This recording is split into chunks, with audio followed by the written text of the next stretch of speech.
Have you noticed that there are so many TV shows and movies out there right now which explore the ideas of the multiverse and infinite realities? And then doesn't that make you wish that this was actually real, that you could just summon your own parallel reality, your own ideal reality where you've got the abundance, where you've got that dream house or the dream car, or you've got the love in your life and you've got everything that you've ever wanted in that reality, that all you need to do is just step into it. And it also made me think, do all of these stories and movies, do they all have their roots in some sort of archetypal truth? Is there some sort of underlying archetypal truth which has inspired all of these stories and TV shows and movies to come about? Now, throughout the years, I've explored a lot of success books, spiritual books, religious books, and they all seem to explore the idea of infinite potential and infinite possibilities. And it seems to me that there may be a connection between these spiritual and religious and success books and the idea of the multiverse. And that's what we're going to be exploring in today's video, because if there is actually a multiverse, if all this stuff is actually real, then why are we wasting our time living in the reality that we don't want, and why don't we just step into the reality that we want? So to start this video, I've made this cool diagram. I made this diagram for you guys, and I want you to think, how are you experiencing the human experience? So you can see this video right now with your eyes. You can hear my voice through your phone or through your laptop. You can smell the room around you. You can feel yourself sitting on the couch or standing up or driving your car, whatever you're doing. Hope you're not watching this while driving your car, but anyway. And you also have the taste. You may not be eating right now, but you can feel around your mouth. You can feel your saliva. You can taste, right? So this is your own human experience. So you can think of it as if the outside world is projecting all of this information at you, and then your five senses are getting all of these signals, and then your brain is just interpreting these signals and giving you this human experience. So I want you to think about this as if it's like a high-tech simulated game or like a virtual reality. So you know how there's virtual reality goggles they can put on, and then you can play games with it and it can actually feel so real. Like, I want you to think about reality right now as you experience it, as if it is a high-tech simulated game and you're experiencing it through these five senses. And if life is like a virtual reality, if it is like a high-tech simulated game, then there is something behind the scenes which is causing our experience.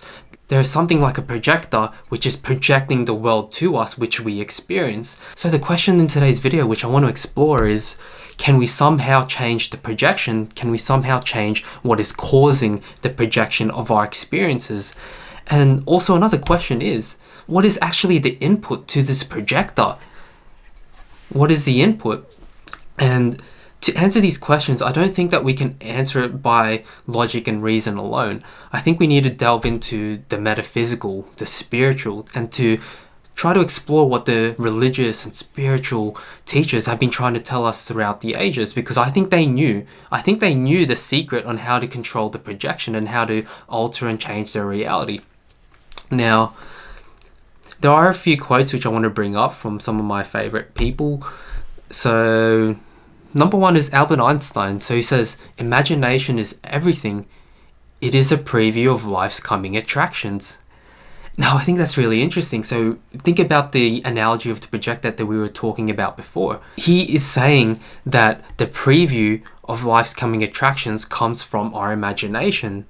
So can it be that our imagination is the input which causes what is going to be projected and experienced by our five-sensory 3D experience? Can it be that imagination is the precursor to our experience? Well, let's have a look at the other quotes. "Every natural effect has a spiritual cause." So every effect in the three-dimensional world that we experience with our five senses has a spiritual cause. Perhaps that spiritual cause is actually imagination, which Einstein is talking about. There's also from the Bible, "Whatever a man sows, that shall he reap." And also we've got from the Kabbalion, "As within, so without." As within, what you feel within, that seems to me like imagination, right? What you see within or what you feel within, that all comes from your imagination. And perhaps that is the cause which causes the natural effect, the effect in the 3D world. Perhaps it is our own human imagination, what we see inside, what we feel inside internally, which causes the effects in the outside world. Now, it sounds a lot like prayer to me, right? Because prayer, when you think about it, is affecting change without exerting force. Without exerting force, what do I mean by that? Without working and doing things in the world of effect, in the three-dimensional world, but then you're going within yourself and imagining. That's, you don't even need to lift a finger. When you do this practice of prayer, of imagination, of visualization, because when you look at it, like all of the great athletes and successful people, they all talk about visualization and the power of your imagination. So I think that there must be something here. So let's go back to that diagram. So what is the input to this projector which will affect what the world or God or the universe is projecting to us that we will experience? What is the input? Now, it seems to me that the input, like we said, is our imagination. And our imagination is more powerful than we think, because what can our imagination do? It can navigate through the realm of potential, the realm of infinite realities, let's say. Because there's, in quantum physics, they say that there's infinite realities, and it's our awareness and consciousness that collapses the wave function, which ultimately dictates what we experience. Something along the lines of that. I'm not a quantum physicist, don't quote me on that. I may have quoted it wrong or said it wrong, but anyway, that's the idea. You can look up quantum physics and how it relates to how we alter our reality through our awareness and our consciousness. There's also, infinite possibilities. All of these exist in the realm of our imagination. There are absolutely no limits in our imagination. We can imagine anything that we want, anything that we want to experience. Imagination is everything. It is a preview of life's coming attractions. And that ties into like the whole multiverse theory and all of that. It also ties into the Bible quote where it says, the kingdom of heaven is within you. And it also reminds me of another quote from Jesus. He says, it is your Father's pleasure to give you the kingdom. So it is your Father's pleasure to give you the kingdom. What does that mean? It means that it is God's or the universe's pleasure to give you that which you seek. Ask and you shall receive. You can ask by going and typing into your imagination and to visualize and feel the reality which you want to experience, and that is programming the simulation or the projector to later down the track project what you felt internally. And that goes back to the Kabbalion quote, as within, so without. So our own imagination, our own consciousness, that is the key. That is the master key to altering our reality. And I want to bring up some more cool quotes which I really like, mostly from Neville Goddard. So he says, the habit of seeing that which our senses permit renders us totally blind to what we otherwise could see.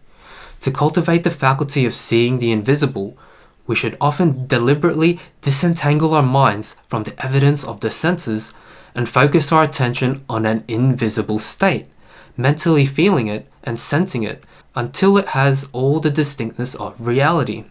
So what does he mean? He says that for us to see only that which our senses permit renders us totally blind to that which we otherwise could see. So if we're only focusing on what our senses are showing us, the three-dimensional world that we are experiencing, then we are blind to the realm of potential that we can create in our life, the realm of possibilities that we can actualize in the 3D physical reality that we are experiencing. It all lies in the realm of the invisible, as Neville Goddard says. The realm of the invisible is the realm of imagination. This is where creation happens.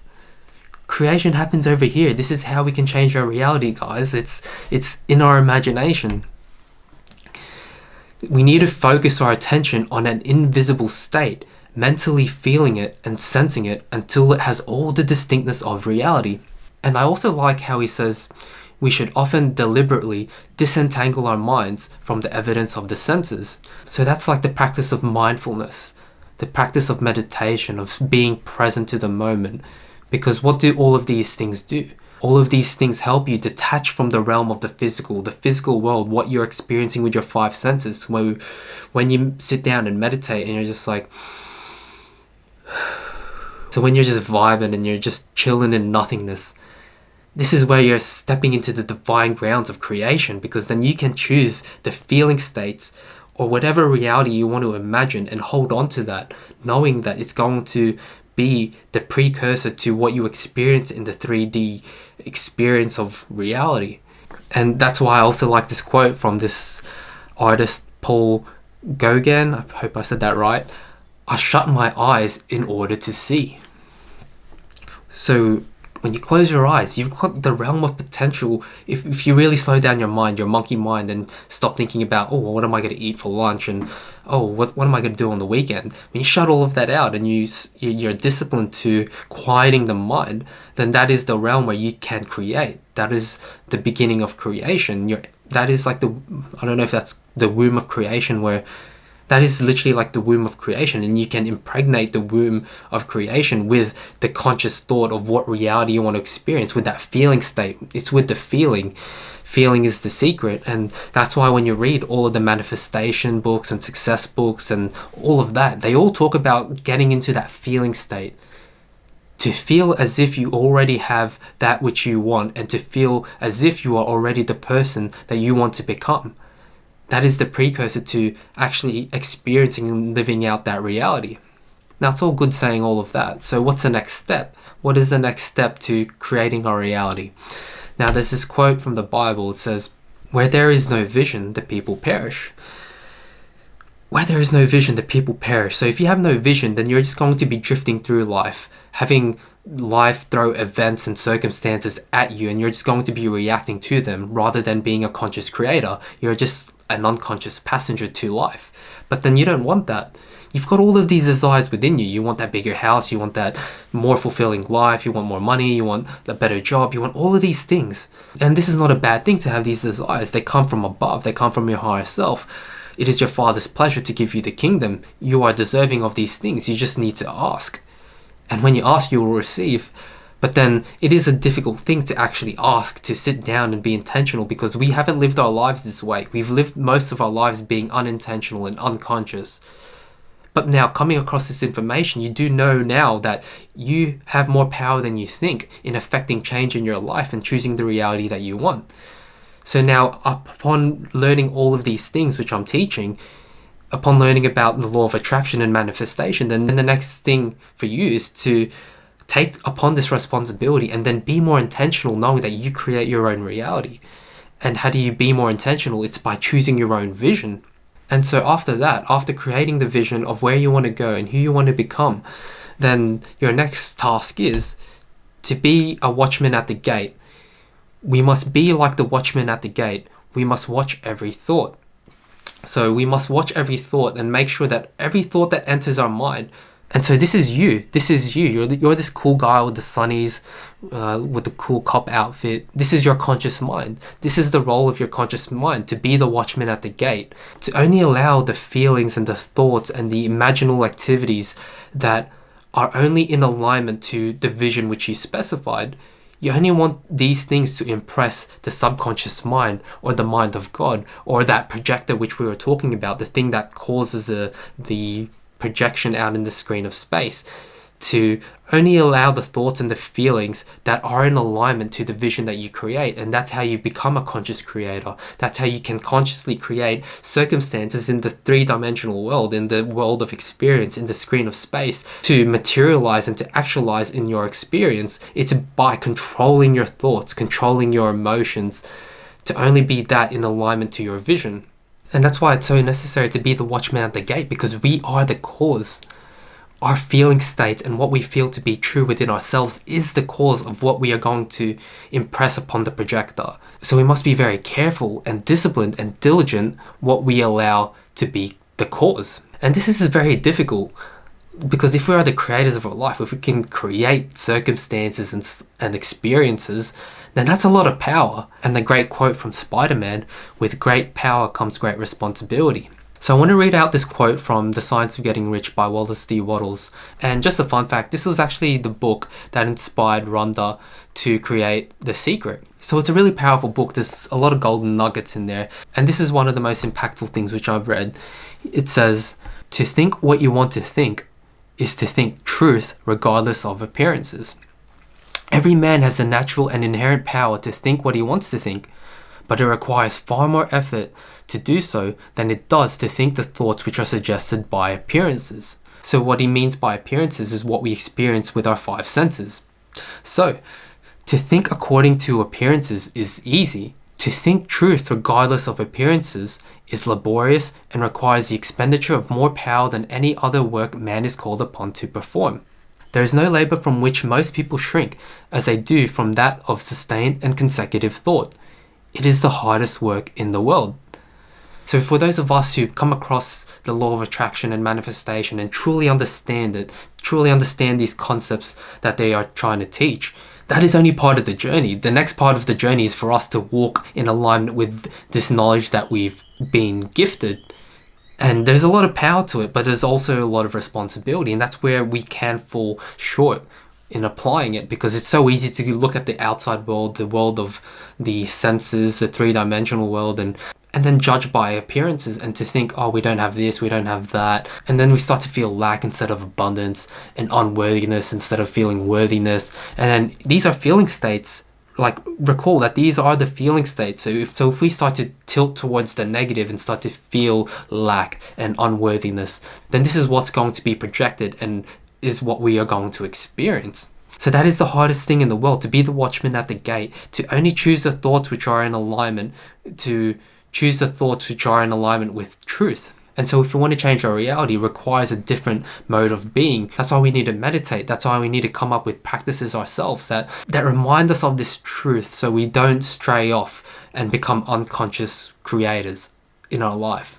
There's a lot of effort and discipline required to be able to remain conscious, of the fact that you are the creator of your life. So I just finished editing this video. If you guys like this video, please give it a like, comment, subscribe if you haven't already. And if you guys have any questions, then feel free to put them down in the comment section below. And also you can reach out to me on Instagram. So I've actually reactivated my Instagram. So if you guys want to ask me any questions, if you guys want to connect, if you want to bounce some ideas off, reach out to me in the DMs. I'll be happy to respond. And as always, thank you guys for watching. Love you guys. And I will see you guys in the next video. Peace.